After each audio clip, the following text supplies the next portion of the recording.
नमस्कार दोस्तों, स्वागत है आपका आपके अपने यूट्यूब चैनल पर।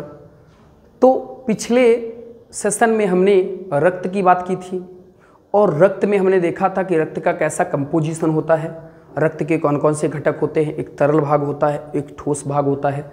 तो तरल भाग में हमने प्लाज्मा पढ़ा था, ठोस भाग में हम आरबीसी, डब्ल्यूबीसी और प्लेटलेट्स को पढ़ रहे थे। तो पिछले सेशन में हमने आरबीसी को कवर किया था, अब हम कवर करने जा रहे हैं डब्ल्यूबीसी को। ठीक है, हाँ एक बात और याद रखें, आरबीसी की संख्या मैंने कहा था कि आरबीसी की संख्या जो है हीमोसाइटोमीटर से ज्ञात की जा सकती है और आरबीसी के बढ़ने को पॉलीसाइथीमिया कहा जाता है। आरबीसी की संख्या बढ़ने को क्या कहा जाता है? पॉलीसाइथीमिया कहा जाता है। मैंने ये भी आपको बता दिया था कि आरबीसी जो है ये ऑक्सीजन और कार्बन डाइऑक्साइड का शरीर में ट्रांसपोर्टेशन यानी परिवहन करने का कार्य करती है।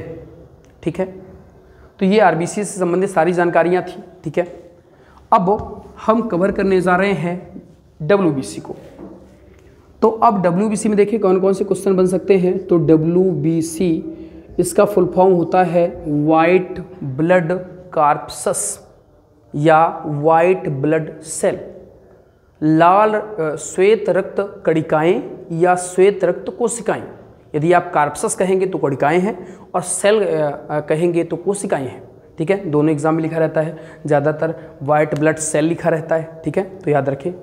अब दूसरी बात ये है कि आरबीसी की जो खोज है, आरबीसी की जो खोज है ये की थी विलियम एडिसन ने। आरबीसी की जो खोज है ये करने वाले हैं विलियम एडिसन। विलियम एडिसन ने खोज की थी। और आरबीसी जो होती हैं ये होती कितनी है भाई? ये ब्लड का 1% होती है। हमने पढ़ा था आरबीसी।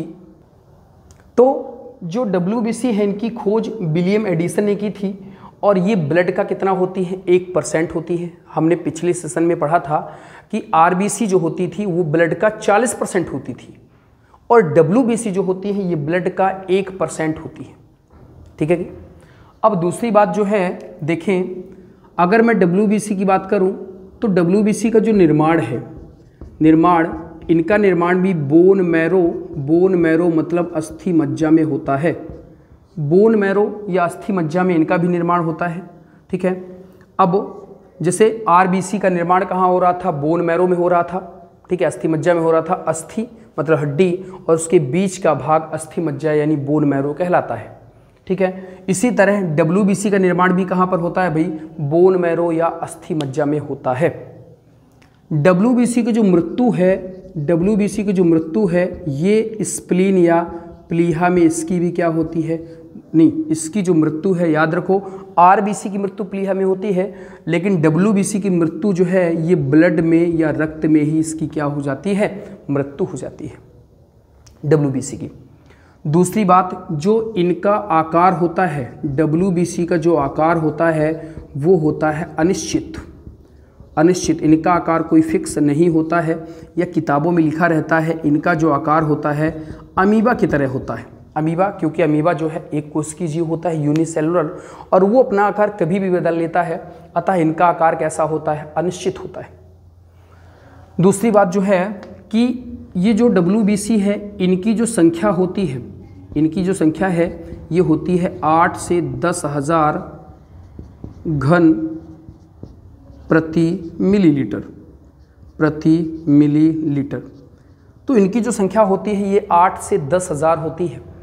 दोस्तों, अगर मैं आरबीसी, डब्ल्यूबीसी और प्लेटलेट्स की बात करूं, क्या कहा मैंने कि यदि एक बात समझ लें आप, आरबीसी अनुपाते डब्ल्यूबीसी अनुपाते प्लेटलेट्स की बात करूं संख्या में, प्लेटलेट्स, तो ये 600 अनुपाते 1:40 होता है। मतलब यदि आरबीसी 600 है तो डब्ल्यूबीसी 1 होंगी और प्लेटलेट्स 40 होंगी।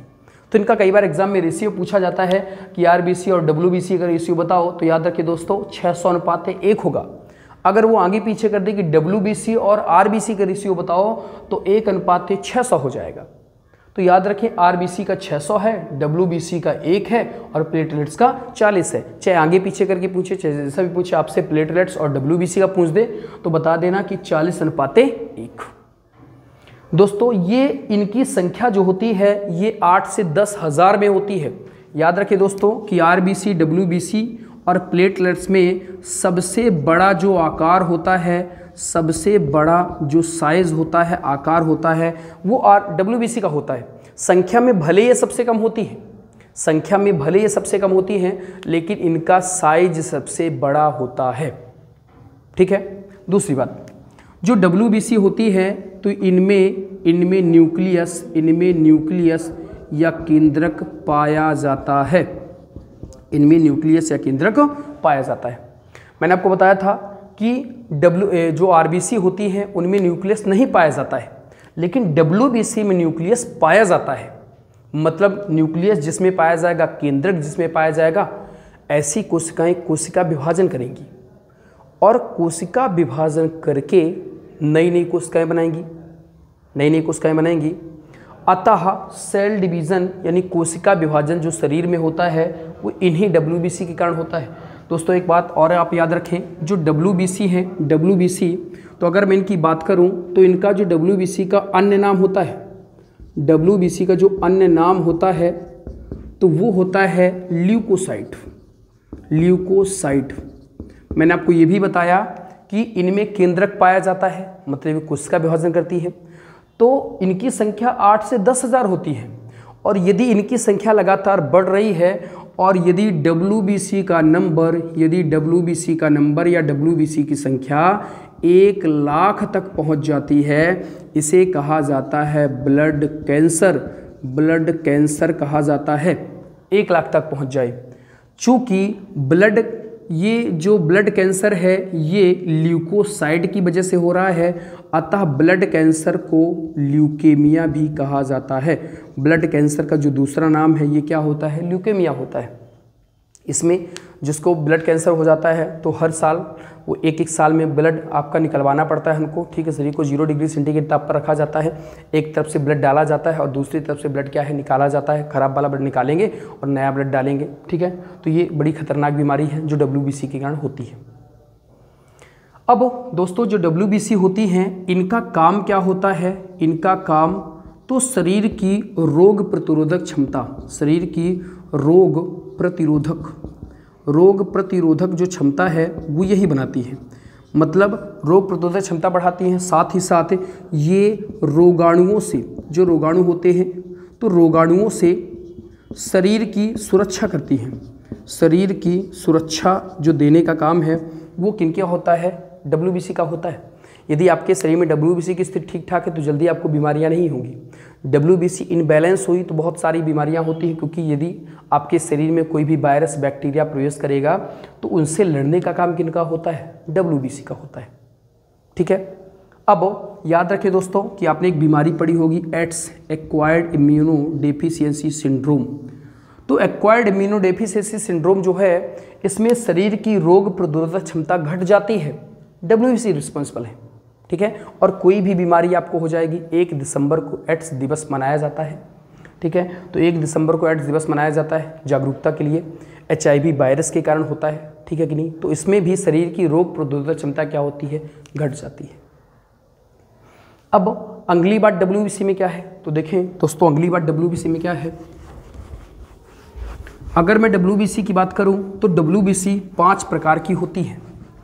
ठीक है, अगर मैं WBC की बात करूं तो जो WBC हैं वो 5 प्रकार की होती है।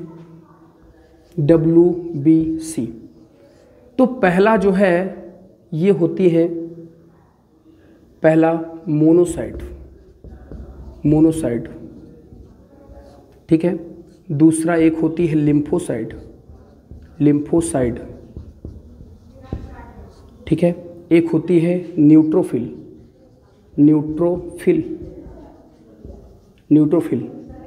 एक होती है ईओसिनोफिल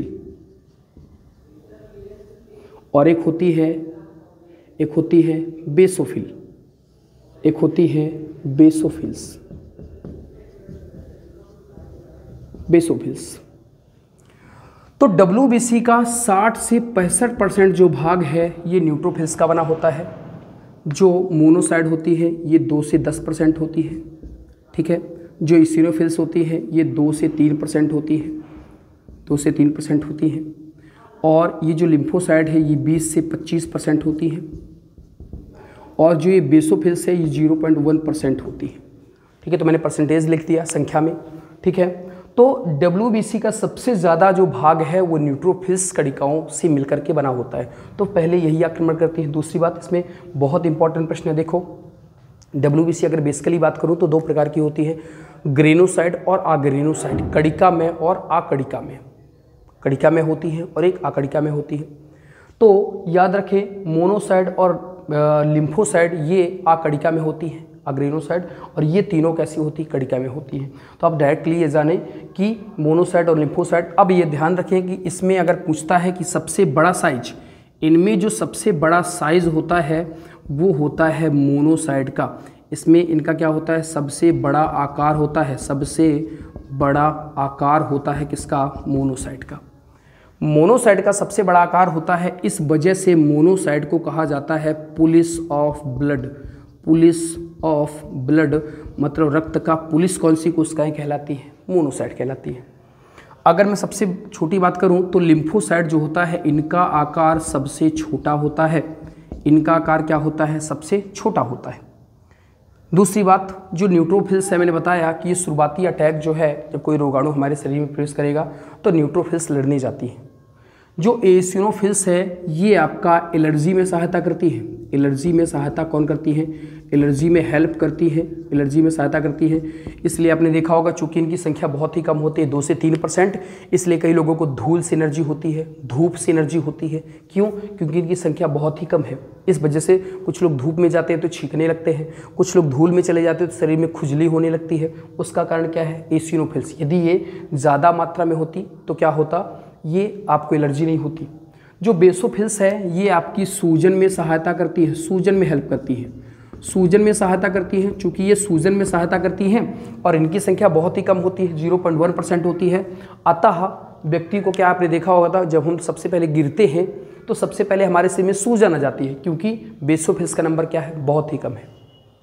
तो दोस्तों आज के लिए बस इतना ही, मिलते हैं आपसे अगले वीडियो में। यदि आपको हमारी वीडियो अच्छी लगती है तो हमारे चैनल को सब्सक्राइब, वीडियो को लाइक और हमारी वीडियो को शेयर ज़रूर करें। मिलते हैं आपसे अगली वीडियो में, तब तक के लिए धन्यवाद।